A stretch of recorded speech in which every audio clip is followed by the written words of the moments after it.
San Francisco 49ers. I highlighted some players that you like. Good. Drake Jackson. Good start. Yeah. Drake Jackson, Danny Gray. Yes. I don't know Danny Gray's opportunities, what they're going to look like at receiver, but as a potential downfield threat for the Niners, and then Drake Jackson will have opportunities. They need him rushing off the edge, and I think he's got breakout potential as just a pass rush specialist more for the Niners. Yeah, Drake Jackson's definitely a good one. Nick Bosa's obviously there. Eric Armstead, Javon Hargrave was the big move this offseason. They brought in Cleveland Ferrell, who is he's in that world right now where he's a better player than the perception, because the perception is tainted by what a disappointment he's been relative to his draft position. He's a little bit like Robert Ayers is always my comparison for that guy. The former first-round pick who does not live up to that billing and is therefore permanently seen as a disappointing player. But if you can sort of just get past that and look at what he is relative to other players at his position, he's actually not a terrible player. By the way, sorry to interrupt, but I thought, so Robert Ayers' history was really did nothing for his first 4, maybe 5 years, and then became a very useful early down run defender and a pretty good pass rusher. I don't remember my Cleveland Ferrell takes at the time, but Robert Ayers probably crossed my mind at one point looking at Ferrell, and if he became a more useful player, in year 5 and became a good productive rotational defensive end, I wouldn't be that surprised. And I actually thought about putting him on this list as a potential breakout player for the Niners. Yeah, and Ayers actually became a player that I think at his best, he was playing at a level that was actually worth the first round pick that was spent on him. Yeah. But he was so far sort of ruined by the disappointment of not living up to that first round pick that he was sort of always perception wise lower. Ferrell, I don't think is playing at the level that Ayers got to, but I think is a good example of the same thing, which is the 49ers have no interest in where he was drafted, really, right? It doesn't bother them that he was a really high draft pick that didn't live up to it. All they're looking at is, this is a guy that costs us almost nothing. How good is he? And he's actually, I think, a really useful part of this rotation. But my point being, overall, they don't need him to be he's a decent run defender. He's okay as a general rotational body, but he's not going to stop Drake Jackson being on the field as a situational rusher if Jackson shows anything this year. So definite path to playing time, definite path to being a breakout player for him. Love your optimism on Danny Gray.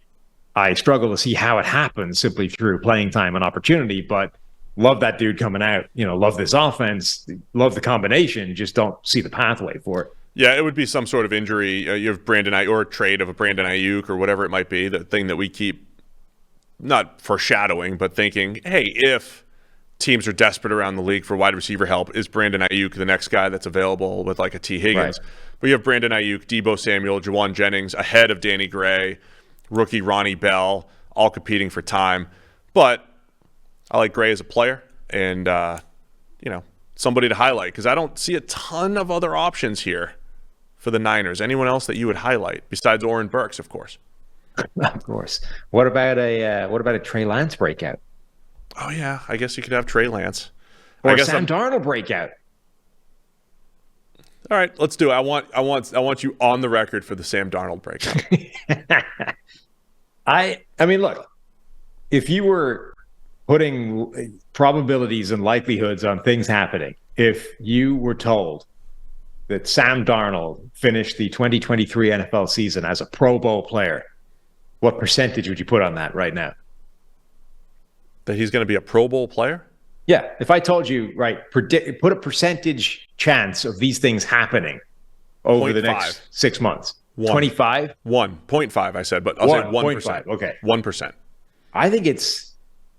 I think that's higher than single digits percentage. I just don't think he plays over Brock Purdy or Trey Lance. I don't think he plays over Brock Purdy when they're healthy, but I don't know if that's going to be the case for Brock Purdy.